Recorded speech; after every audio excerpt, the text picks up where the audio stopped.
nataka tupige hela. Na sitaki yoyote kati yenu hapa aje kuwa mzembe. Sijui mnanielewa vizuri? Tena kwenye hilo swala la kuangusha, mimi hata siwezi nikakuangusha. Labda hao wengine. Mimi najijua, mimi niko vizuri sana. Wewe unishindi mimi. Kwanza unanionaje mtoto kibotabo kidogodogo pande zote nacheza. Nje nacheza, ndani nacheza, unanichukuliaje wewe? Tulia wewe.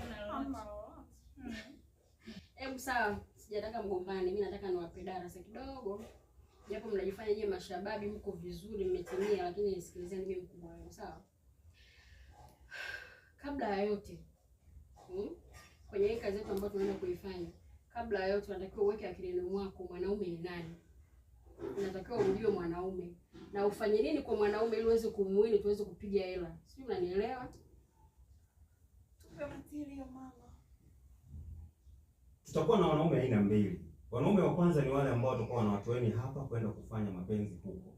Lakini kuna wanaume ambao watakuja hapa pia. Ninachokitaka ni ushirikiano. Na nisingependa mwe mna wanaume ambao mtadili nao wenyewe kwa sababu itakuwa hasara kwenu. Mimi naishi na nyinyi kwa ajili ya kupata maslahi ya maisha yetu sisi wote. Twende action. Tutakuwa na aina wanaume katika makundi mawili. Kundi la kwanza wapo tayari kuja kufanya mapenzi hapa. Kundi la pili watakuwa wanataka kuwachukua. Japo sitapenda